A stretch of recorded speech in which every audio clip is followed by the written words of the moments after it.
Vamos abrir em Atos, capítulo 10. Atos, capítulo 10, versículo 34 ao... Deixa eu ver... o 43. Se soubesse que a Diana ia trazer a Spurgeon, eu teria trazido a minha também, para não ficar para baixo, mas está lá em casa. É bem fácil, né? Atos 34 ao 43, a gente vai ver o sermão de Pedro, né? Lembrando que Pedro foi intimado por Deus aí na casa de Cornélio. Atos 10, 34 a 43. Pedro foi intimado por Deus aí na casa de Cornélio, teve que ter uma visão. Deus dá uma visão também a Cornélio, ele manda homens até a casa de Pedro, até onde Pedro está hospedado, na casa de Simão Curtidor. Pedro fala, eu vou porque Deus mandou ir. Quando chega lá, fala que só estava ali porque Deus mandou, né? Tem que ter uma visão inteira para convencer Pedro a pregar o evangelho para um gentil, aí na casa para um gentil, quebrando aquelas amarras judaicas ainda da vida de Pedro. E agora a gente vai ver o sermão de Pedro, e a gente vai demonstrar uma coisa muito conhecida por vocês, que está no sermão apostólico e no sermão do Novo Testamento, né? Versículo 34, né? E abrindo Pedro a boca, disse: reconheço por verdade que Deus não faz acepção de pessoas, mas que lhe é agradável aquele que em qualquer nação o teme e faz o que é justo. A palavra que ele enviou aos filhos de Israel, anunciando a paz por Jesus Cristo, este é o Senhor de todos. Esta palavra, vós bem sabeis, veio por toda a Judéia, começando pela Galiléia, depois do batismo que João pregou, como Deus ungiu a Jesus de Nazaré com o Espírito Santo e com poder, o qual andou fazendo bem e curando a todos os oprimidos do diabo, porque Deus era com ele. E nós somos testemunhas de todas as coisas que fez, tanto na terra da Judéia como em Jerusalém, ao qual mataram, pendurando-o no madeiro. A este ressuscitou Deus ao terceiro dia, e fez que se manifestasse, não a todo o povo, mas as testemunhas que Deus antes ordenara, a nós que comemos e bebemos juntamente com ele, depois que ressuscitou dentre os mortos, e nos mandou pregar ao povo e testificar que ele é o que por Deus foi constituído juiz de vivos e dos mortos. A este dão testemunho todos os profetas, de que todos os que nele creem receberão o perdão dos pecados pelo seu nome. Temos aqui o primeiro sermão a um gentil, né? E aqui você observar o sermão de Pedro aos judeus, ele fala, vocês mataram, vocês crucificaram, falando a nação de Israel. Aqui ele não diz isso, mas ele faz uma síntese. Obviamente esse sermão é um resumo do sermão dele, a qual Lucas registra, e a gente tem alguns pontos importantes aqui. O primeiro ponto que eu quero destacar da afirmação de Pedro é o verso 34 e 35, né? Pedro fala no verso 34, o que Deus não faz? No verso 34. Não faz acepção de pessoas. Deus julga todas as pessoas iguais e com potencial salvífico. O verso 35 vai dizer que é agradável a Deus aquele que em qualquer nação o teme e faz o que é justo. Isso é interessante, porque estamos no meio da reforma, a gente louva a Deus pelo aquilo que os reformadores fizeram, só que existem alguns exageros na reforma. Um deles é o seguinte, achar que somente quando você é convertido é que você pode procurar a Deus. Quando a Bíblia fala que para que você se converta, você tem que fazer o quê? Procurar a Deus, né? Então aquela ideia que o homem é tão absolutamente depravado que a menos que ele seja um eleito, a menos que ele seja um salvo, ele vai procurar a Deus, é uma ideia errônea. Por quê? Porque Cornélio aqui já era salvo? Não, Cornélio não era salvo. Verso 14 do capítulo 11 mostra isso, né? Pedro fala para Cornélio, a qual te dirá palavras que te salves tu e toda a tua casa. Então Cornélio ainda não era salvo, mas Cornélio procurava a Deus. Isso é que nós chamamos de graça preveniente, isto é, toda pessoa tem uma medida da graça suficiente para procurar a Deus. Dependendo com que ela faz essa medida da graça, Deus envia mais graça, até que chega um momento em que essa pessoa se converterá devido ao fato de não resistir à graça. Agora, quando essa pessoa rejeita a graça, o que ocorre então? Deus ele retira a medida da graça. Então, não é algo que, eu não quero, então Deus vai enviar mais graça para que eu me converta. Na verdade, é o oposto. Ele te dá graça suficiente para qualquer pessoa deste mundo. Se você está num ambiente que não tem cristianismo, ou que tem pouco cristianismo, se você usar bem essa medida da graça universal, né, Cristo é a luz que ilumina todo homem que vem ao mundo, né, então Deus vai fazer com que você escute o Evangelho. De que maneira? De alguma forma. Nem que seja um anjo dizendo para Pedro que tem que ir na casa de alguém. Deus vai dar o endereço completo. Deus vai fazer isso, ok? Então ninguém se perderá por falta de ação de Deus. As pessoas se perderão pelo seu próprio coração, né? Se o Muhammad, lá não sei aonde, eu quero conhecer Deus verdadeiro, eu quero que Deus se revele a mim, eu quero seguir a Deus, ele utilizando dessa graça, ele vai ouvir o Evangelho. Isso tem acontecido, muitos muçulmanos têm sonhado com Jesus, e Jesus tem dito, vai em tal lugar, em tal localidade, em tal horário, lá tem uma reunião cristã, e eles vão te dizer sobre as palavras de vida eterna, e isso tem acontecido. Então, o coração das pessoas é o único impedimento para a conversão, ok? Dito isso, a gente vai analisar agora o sermão de Pedro aqui, né? Ó, a primeira afirmação aqui de Pedro, fala aqui, verso 36, que ele anunciou aos filhos de Israel, anunciando a paz por Jesus Cristo, e este é o quê? É o Senhor de todos. A visão de Cornélio Centurião, quem é o Senhor, é César, né? Só que aqui Pedro fala que o Senhor é Jesus. E olha que coisa interessante. Creio em Jesus Cristo, nosso Senhor. A gente vai montar aqui o credo apostólico com o sermão de Pedro. A primeira afirmação de Pedro aqui é que Jesus Cristo é o Senhor. Então, creio em Jesus Cristo, nosso Senhor. Jesus é Senhor, né? Agora, a segunda afirmação aqui, e isso vai dar origem, a pregação apostólica dá origem ao credo, né? Esta palavra, vós bem sabeis, veio por toda a Galiléia, começando pelo batismo, do batismo que João pregou, que como Deus ungiu a Jesus de Nazaré com o Espírito Santo. Creio no Espírito Santo, né? Aí fala que Jesus foi ungido com o Espírito e com poder, e Jesus fez o bem e curou a todos os oprimidos do diabo, porque Deus era com ele. E aqui ele vai continuar no verso 39, e nós somos testemunhas de todas as coisas que fez, tanto na terra da Judéia como Jerusalém, ao qual mataram pendurando num madeiro, padeceu sob poder de Pôncio Pilatos, foi crucificado, morto e sepultado. Então você vê aqui que isso lança a base do quê? Aquilo que vai ser posteriormente, vai ser construído. O credo apostólico, ele não é um credo feito pelos apóstolos, tá? Eles vão se reunir, vão fazer um credo, não é isso.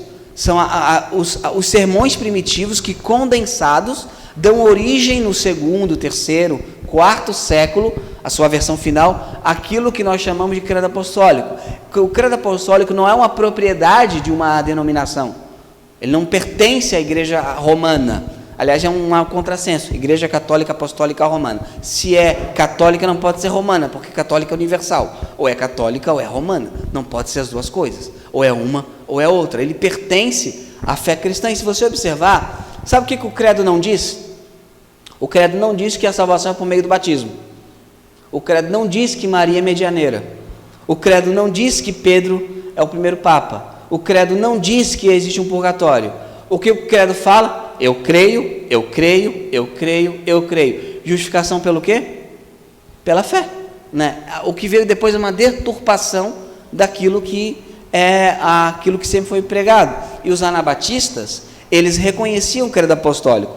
Então, os dois extremos: achar que o credo é de uma propriedade de uma denominação, não é? E achar que a gente tem que desprezar o credo só porque as pessoas ficam repetindo sem sentido. As pessoas repetem sem sentido também o Pai Nosso, né? E não significa que seja ruim. Então, continuamos, né? Aqui em verso 39 fala que Cristo morreu, né? Foi morto, pendurado no madeiro, foi crucificado. E o verso 40: a este Deus ressuscitou o quê? Ressurgiu dos mortos ao terceiro dia. Então a gente vê aqui a sequência do credo, né? Pedro aqui, o sermão apostólico é um sermão sobre a obra de Cristo. Por isso que eu falo, você vai observar os sermões, as pregações das igrejas modernas, de muitas igrejas evangélicas, e você tem tudo menos Cristo. Claro, você tem sermões éticos, sermões de doutrinas que não vão falar necessariamente da cruz, óbvio que se tem. Só que quando você tem um tipo de denominação, um tipo de pregação que nunca fala disso, alguma coisa está errada. Então, o que a gente observa aqui? A boa parte dos evangélicos querem o Cristo, mas não querem a cruz. Querem a salvação, mas não querem entender o que foi necessário a salvação. Porque quando você vê esse sermão de Pedro, ele está falando de quê? De sofrimento. Cristo, esse Cristo que eu estou anunciando a você, gentil, é um Cristo que foi morto, é um Cristo que foi crucificado. Você está dizendo a um romano que o Senhor é aquele que foi crucificado. A crucificação era o meio mais degradante de morte possível, quando um romano não poderia ser crucificado. Tanto que Paulo, ele não é crucificado quando ele é morto, ele é decapitado, porque ele era cidadão romano. Pedro é crucificado, porque era proibido impor a um cidadão romano a crucificação, de tão baixo que era esse tipo de coisa. Era inimaginável. Ele fala, o Senhor do universo inteiro é alguém que foi crucificado. Esse é o sermão de Pedro, né? E ele continua. Aí fez com que se manifestasse, verso 40, não a todo o povo, mas as testemunhas que Deus antes ordenara a nós. E aqui é interessante, que comemos e bebemos juntamente com ele depois que ressuscitou dentre os mortos. E aqui tem uma coisa que distingue o cristianismo de todas as outras. Você não tem como provar que é mentira que Buda atingiu o Nirvana, e nem como provar que é verdade, é subjetivo. Vai provar que de fato o anjo Gabriel / Espírito Santo apareceu a Maomé e ditou as palavras do Alcorão, a qual ele escreveu, embora isso obviamente seja uma mentira deslavada, né? É subjetivo, né? É subjetivo. Agora, olha a afirmação aqui, olha, houve um homem chamado Jesus Cristo, numa cidade de Jerusalém, que ele foi morto. Ele ressuscitou ao terceiro dia, e eu comi com ele, e eu bebi com ele. Você tem algumas possibilidades. Pedro está mentindo. Só que tem um problema. Não era mais fácil os judeus, ao invés de baterem em Pedro, mostrarem o corpo? Pedro, você está maluco? Jesus não ressuscitou, está aqui, ele está aqui morto, ué. Está aqui morto. Mas eles não mostraram. Pedro, ele roubou o corpo. Para ganhar o quê? Surras? Para ganhar desprezo? Lembra, é o mesmo Pedro que ficou frouxo, medroso diante de uma empregada. Falei, não, eu não conheço, imagina, nunca vi na minha vida. Jesus, quem? Eu não sei quem é. Estou aqui, por que você está aqui? Estou aqui. É o mesmo Pedro. Um outro ponto importante, um outro ponto fundamental, né? Todos os discípulos morreram por isso. Ninguém morre por algo que sabe que é mentira. Então aqui é uma afirmação clara, olha, nós não estamos inventando. Nós comemos com Jesus depois que ele ressuscitou dos mortos. Existe um fato histórico bem documentado. De fato, os primeiros discípulos criam que Cristo tinha ressuscitado. E é uma diferença entre os mártires cristãos primitivos e os mártires muçulmanos. Os muçulmanos morrem por algo que acreditam que seja verdade, só que eles não foram testemunhas. Os mártires cristãos primitivos, eles morrem por algo que eles dizem que viram. Nós vimos isso, nós testemunhamos isso. Aí é que está a grande verdade do cristianismo. Se fosse uma mentira, era muito fácil desprovar, era só provar que o morto continuava morto. Só que eles afirmaram uma coisa histórica. Na cidade de Jerusalém, mediante o poder de Pôncio Pilatos, ele foi crucificado, morto, sepultado, e ao terceiro dia ele ressuscitou. Isso é uma afirmação contundente. Por isso que, se Cristo de fato ressuscitou, o cristianismo é verdadeiro, e essa é a pregação cristã. Nós estamos pregando o fato que um homem, Jesus Cristo, que é o Messias, que é o próprio Deus, ele ressurgiu dos mortos. Por que eu sei que Jesus é Deus? Porque ele ressurgiu dos mortos. Ele não é um mártir. Essa é a grande afirmação cristã, que é diferente de todas as outras, né? As ressurreições das religiões de mistério eram ressurreições que não eram em local histórico, não tinha testemunha. A ressurreição de Cristo é uma ressurreição histórica, né? Tanto é que o mundo se divide entre antes e depois dele. Só tem uma coisa que explica o crescimento do cristianismo e o sucesso dele no início, que é, de fato, que um morto ressuscitou e apareceu para eles. Só tem isso que explica. Não tem outra coisa que explica. Então, olha que ele fala que ao terceiro dia ele ressuscitou, foram testemunhas, e o verso 42, esse Jesus, que é o Senhor de todos, que foi crucificado, morto e sepultado, que ressurgiu dos mortos ao terceiro dia, verso 41, que a gente comeu e bebeu, verso 42 agora, e nos mandou pregar ao povo e testificar que ele é o que por Deus foi constituído juiz dos vivos e dos mortos. Ora, Cristo é o quê? O juiz? De onde há de vir julgar os vivos? O credo apostólico. Observem a progressão do credo aqui. Claro, o credo é a junção disso tudo, né? O credo apostólico é um testemunho que a pregação cristã não foi uma invenção de Constantino, porque ele é a síntese daquilo que os cristãos já pregavam, que é a obra de Jesus Cristo. Cristo ressurgiu dos mortos. Por isso que existe realmente um debate no meio batista, que eu nem levo muito aqui, sobre a Páscoa, o dia que a gente comemora a Páscoa. Por quê? A Páscoa nós celebramos o quê? Nós não fazemos isso todo domingo?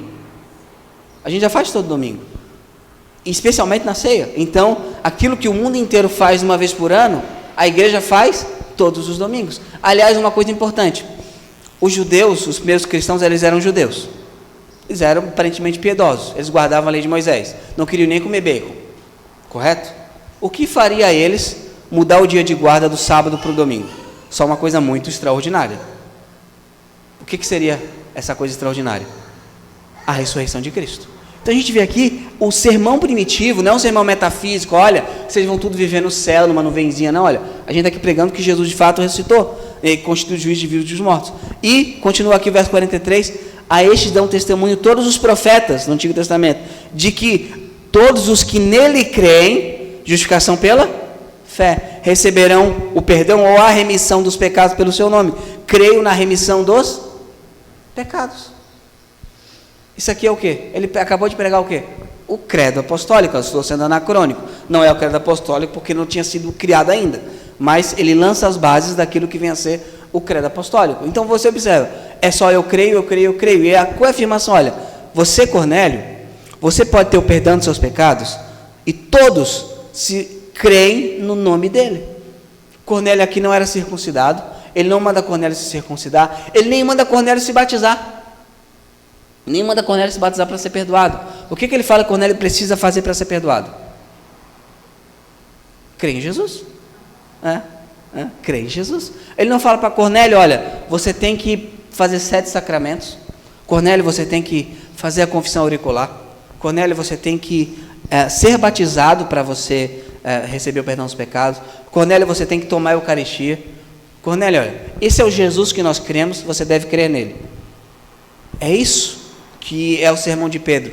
Qualquer coisa que foge disso, independente de quem esteja afirmando, é uma deturpação da pregação apostólica.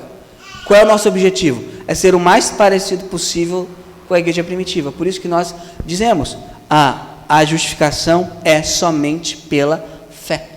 Somente pela fé, né? Por isso que não é o faço apostólico, é o credo apostólico. Eu creio, eu não faço, né? Alguma dúvida até aqui? Não? Não precisa pegar o terço, tá? Para fazer o credo. Eu só estou dizendo que o credo, ele tem suas bases na pregação do Novo Testamento. Então, o que a gente observa aqui? A crença primitiva já, que Jesus Cristo é o Senhor de todos, a crença primitiva no Espírito Santo, a crença que Cristo de fato foi crucificado, morto e sepultado, a crença que ele ressurgiu ao terceiro dia, a crença que ele vai julgar vivos e mortos, e a crença na remissão dos pecados. Temos a base disso daqui, que é a crença cristã desde sempre, né? Dito isso, o que ocorreu quando Cornélio escuta essas coisas? Ocorreu algo aqui muito importante, né? Que a gente vai verificar agora do verso 44 ao verso 48. Vamos ler, verso 44. E, dizendo Pedro ainda estas palavras, aparentemente o Espírito Santo nem deixou ele terminar o sermão, caiu o Espírito Santo sobre todos os que ouviram a palavra. E os fiéis que eram da circuncisão, todos quantos tinham vindo com Pedro, maravilharam-se de que o dom do Espírito Santo se derramasse também sobre os gentios, porque os ouviu falar línguas e magnificar a Deus. Respondeu então Pedro: pode alguém porventura recusar a água, para que não sejam batizados estes, que também receberam como nós o Espírito Santo? E mandou que fossem batizados em nome do Senhor. Então rogaram-lhe que ficasse com eles por alguns dias. Aqui acontecem algumas coisas interessantes. Primeiro, a gente vê muita emulação disso, muita gente tentando imitar. Você coloca uma música mais baixinha, você chama as pessoas à frente, você começa a falar com uma voz assim, né? Meio voz do Dom Juan de Marco, do Marlon Brando, né? Para seduzir as pessoas. Aí depois as pessoas começam a ter algumas manifestações e vão citar esse texto. Porém, a descida do Espírito, ela ocorreu quando? Quando Pedro estava fazendo o quê? Estava pregando. Pregando o quê? O Evangelho. Foi uma ação devido à pregação do Evangelho. O Evangelho é o poder de Deus para a salvação de todo aquele que crê, primeiro do judeu, depois do grego. Outro ponto importante. O Espírito Santo, e aqui a gente tem que reconhecer, ele não precisa da autorização da igreja para mudar a liturgia. Tá? Ele estava pregando. Eu gostaria muito de deixar, que ele deixasse que eu terminasse o sermão, obviamente. Mas o Espírito Santo aqui, ele não deixa que termine o sermão. Ele salva antes do término do sermão. O que mostra duas coisas. O pregador não tem controle do Espírito e não tem controle da conversão. O Espírito Santo que faz. Se você pegar os avivamentos históricos, muitas vezes durante os sermões, coisas estranhas aconteciam. O avivamento metodista de Wesley, ele estava pregando, ele falava que pessoas caíam no chão e se tremiam chorando pelos seus pecados. Mas era a pregação. E ele fala, eu não posso dizer se é Deus ou não, o tempo vai dizer, de fato, se eles tiveram uma mudança real com o Senhor. John Edwards vai falar, não é a tua manifestação física que garante que o que você está tendo é uma ação de Deus ou não, ok?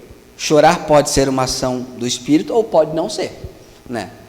Pelos frutos conhecereis. Mas o fato é que, na história, diante de derramamentos do Espírito Santo, ocorreram prostrações e manifestações físicas. A gente não pode negar isso, na história ocorreu. Agora, elas não eram fabricadas. Era mediante a pregação do Evangelho. Tem um sermão, que eu tenho um título muito bonito, né, bem legal assim, deve atrair muitas pessoas hoje, do John Edwards. Pecadores nas mãos de um Deus irado. Né, o título do sermão é esse. Ele lia o sermão. Né, sermão lido, eu pessoalmente acho muito chato. Né, ele pegava e lia o sermão, ele só lia o sermão. Né. Durante a leitura do sermão, as pessoas se seguravam nas cadeiras com medo que o chão se abrisse e fossem lançadas no inferno. Né? Lembrando que ele foi demitido da igreja dele, que ele não queria dar ceia para quem vivia em pecado, né? O John Edwards, né? Os crentes são uma maravilha, desde sempre os crentes são uma maravilha, né? Se eu tentar emular esse sermão, sabe o que vai acontecer? Nada, porque foi um ato histórico, num momento histórico que Deus quis fazer alguma coisa, mas houve isso, como houve com Moody, como houve com Winfield, como houve com Wesley, como houve com Billy Graham. Tem um fato com Billy Graham interessante na história, é que o Billy Graham chamava as pessoas para frente, aí cantava aquela grandiosa as tuas, as pessoas iam para frente, aí ele foi fazer isso na Inglaterra. Em inglês é mais frio que americano, né? Aos ingleses, ele é um emulador de emoções, isso é emocionalismo. E o Billy Graham, então vamos tirar a música, não quero música. Ele pregou o Evangelho. Já viram a pregação do Billy Graham? Um soco no estômago. A pregação do Billy Graham, um soco no estômago. Não sabe, meu Deus do céu, se eu não me converter, eu vou para o inferno, eu vou atravessar a rua, vai em um caminhão, vai me matar, né? Ele mandou tirar a música e ele continua a pregar. E eu não sou fã de apelo, eu não faço apelo, eu nem sei fazer isso. Uma vez que mandaram fazer, eu fiz errado. Quem veio à frente foi um crente, não sei fazer, né? O cara já era crente, o rapaz, o que está fazendo aqui? Né? Não sei fazer, mas ele sabe fazer. Deus agia nele assim. E ele fez a mesma coisa de sempre, fez o apelo, e multidões à frente sem música nenhuma chorando. Né? Então, Deus age de maneiras que a gente não tem o controle. Então aqui Pedro estava pregando o Evangelho, e mediante isso que Pedro falou, caiu o Espírito Santo sobre quem? Verso 44, os que ouviram a palavra. Por quê? Esse texto aqui é muito usado pelos pedobatistas para batizar bebê. Olha, mas toda a família, todo mundo da casa foi batizado. Sobre os que ouviram, a expressão aqui, ouviram, acuam, né? A ideia aqui é de pronto para considerar, ou prestar atenção e considerar. Não é ouvir de ouvir, né? Então, sobre os que ouviram, estavam prestando atenção. Obviamente, eu excluo o quê? Eu excluo bebezinhos. Então, aquelas pessoas estavam prestando atenção, os que ouviram a palavra, o Espírito Santo caiu. E aconteceu algo interessante, verso 46. Eles começaram a fazer o quê? Falar em línguas e magnificar a Deus. Agora, qual é a ordem de Jesus? Vocês vão a Jerusalém, Judeia, Samaria, confins da terra. O Espírito Santo caiu em Jerusalém, Ele cai em Samaria, ele cai agora nos confins da terra. Ainda um eco lá em Atos 19 com Paulo sobre os projetos em Éfeso. Só que a gente observa que essas manifestações ocorreram quando? Exatamente no cronograma que Jesus tinha dado, né? Os judeus, os samaritanos, os gentios, que a gente chama de Pentecoste gentílico, né? Deus, ele demonstra que estava com os gentios agora, derramando o dom sobre os gentios. Para quê? Para que os judeus, do verso 45, ficassem maravilhados. Não, tudo bem, se converteram. Qual era a crença dos judeus? Isso em Atos 15 vai dar problema ainda, né? Qual é a crença dos judeus? Olha, o gentio, para virar crente, tem que se circuncidar, tem que seguir a lei de Moisés. E aqui eles não seguem lei nenhuma, eles só creem. O Espírito Santo derrama sobre eles. O que eles iam falar? O Espírito Santo converteu ele, eu vou fazer o quê? Então eles ficaram maravilhados, porque os ouviram falar línguas e magnificar a Deus. Olha, alguns falam, viu eles falarem em línguas aqui? No capítulo 11, verso 15, diz o seguinte, Pedro aqui está explicando o que ocorreu. E quando comecei a falar, caiu sobre eles o Espírito Santo, como também sobre a nós no princípio. Verso 17, portanto, se Deus lhe deu o mesmo dom que a nós, quando havemos crido no Senhor Jesus Cristo, quem era eu então para que pudesse resistir a Deus? Ele fala que a mesma experiência que eles tiveram em Atos 2, ocorreu em Atos 10, correto? A experiência de Atos 2 foi línguas idiomáticas, foram idiomas. Logo, é necessário que, para que esses judeus se convençam, que o que ocorreu com Cornélio também tenha sido o quê? Idiomas. Porque as falas estáticas, essas falas que a gente vê por aí, essa livre vocalização, as religiões de mistérios gentílicas já faziam, não ia impressionar ninguém. Então, eles começaram a falar em línguas, aqui é uma suposição minha. O que impressionaria um judeu vendo um gentil fazer? Um gentil falar com perfeição o hebraico e o aramaico. É a única explicação que eu tenho para esse texto, porque se eu acreditar que eles estavam falando as línguas que hoje comumente dizem que são línguas, isso não impressionaria um judeu. Isso qualquer pessoa pode fazer, de qualquer religião, né? O que impressionou? Eu ouvi eles falar nessas línguas, nesses idiomas, tanto é que eles magnificavam a Deus. Como é que eles saberiam que eles estão magnificando a Deus se eles não entendessem o que estavam falando? É preciso que eles entendessem. Então, obviamente, houve um entendimento, porque eles já conheciam as línguas. Então, os gentios começam a falar línguas, e aqui os pentecostais usam esse texto da seguinte maneira: olha, a prova do batismo com o Espírito Santo é que as pessoas falam em línguas. Não, aqui é a prova para que esses judeus entendessem que os gentios tinham recebido o Espírito Santo. Aqui não é uma coisa normatizada para todas as pessoas. Por quê? Porque estava o início do Evangelho. Ok? Entenderam? Não dá para pegar isso daqui e querer botar na minha vida. Até porque não é Pedro que está pregando, tem um monte de judeu do meu lado, né? É igual Samaria. Samaria os caras creram e não receberam o Espírito Santo. É uma anomalia, não ocorre toda hora isso. Ali foi uma questão histórica. Assim como nem sempre o machado vai boiar, você vai subir no céu no redemoinho, essas coisas não vão acontecer sempre, né? Agora, Pedro aqui joga a bola para os caras. Respondeu então Pedro. Pedro olhou, ixi, esses caras estão falando línguas, esses caras estão recebendo o Espírito Santo, e agora o que a gente faz?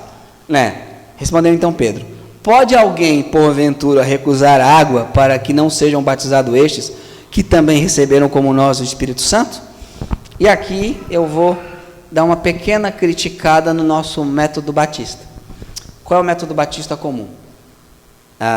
Para batizar alguém tem que fazer a assembleia. Pedro aqui, ele batiza sem fazer a assembleia. Aliás, a assembleia da igreja vai chamar Pedro para querer justificação. Aí Pedro fala, eu vou recusar, vai ser eu que vou recusar água, se o Espírito Santo caiu sobre eles? Pedro, é igual Filipe em Atos 8, Pedro fala, olha, a evidência que eu tenho é que eles são cristãos. Eu sou o pastor da igreja, né? Então, o que Pedro fez? Pedro vai fazer o quê? Batizou. Ele olha para os caras, ó, alguém aqui vai recusar água? Aqui a gente bota, pode algum homem, né? Pode algum homem recusar? Alguém aqui vai recusar água a estes que têm o Espírito Santo como nós? Isso é interessante. Receberam o Espírito Santo como nós. Não tem crente de segunda classe. O Espírito que habita no Cornélio habita no Pedro. E habita em mim, habita em vocês. A unção que está em mim, este negócio chamado transferência de unção. Não sei se os irmãos já ouviram falar. Quando eu me converti, era muito em voga isso, né? Porque eu me converti nos anos 2000, era o auge, o auge não, mas o G12 ainda estava forte. Aí tinha um negócio chamado transferência de unção, que você tinha uma unção no pregador e ele transferia a unção para você, né? É tipo o que acontece em Dragon Ball Super, quando eles transferem o poder para que o Goku vire Super Saiyajin Deus. É a mesma coisa, né? Acho que pegaram isso do G12.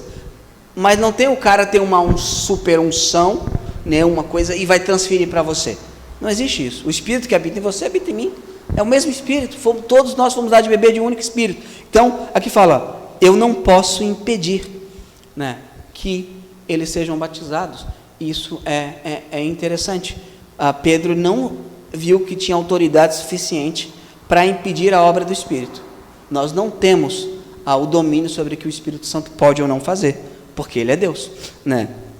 Verso 48, e mandou que fossem batizados em nome do Senhor, e eles foram batizados então, né, e foram recebidos como cristãos genuínos, e ficaram ali alguns dias. Isso vai dar um problemão no capítulo 11, que a gente vai ver domingo que vem. Por quê? Porque Pedro vai ter que se explicar para a igreja.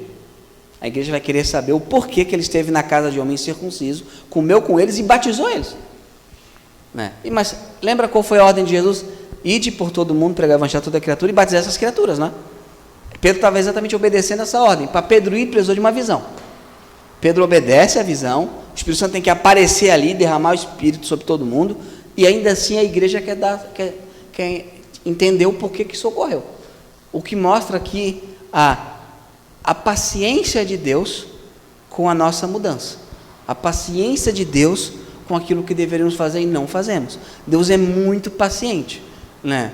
Se eu fosse Deus, eu não sou, eu teria lançado um raio na assembleia da igreja ali, né? Mas obviamente Deus foi muito paciente, então Pedro tem que se explicar. Alguma dúvida até aqui? Ok? Então vamos ficar em pé e vamos orar ao Senhor e ter esse mesmo tipo de sermão, de pregação de Pedro, e que haja o mesmo resultado, que o Espírito Santo venha a converter esses corações, porque a fé vem pelo ouvir, e ouvir a palavra de Deus. Vamos orar. Senhor Deus e Pai, nós te louvamos pelo teu amor, pela tua graça, pela tua misericórdia e pelo teu evangelho, Pai. Vimos que o Espírito Santo só caiu após eles ouvirem o evangelho, a maneira ordinária do Senhor trabalhar, que nós venhamos a pregar o teu evangelho, a Cristo e a esse crucificado, e que teu Santo Espírito tenha liberdade de trabalhar como quiser, pois Ele é o Senhor e não nós, Senhor. Fique conosco, em nome de Jesus. Amém.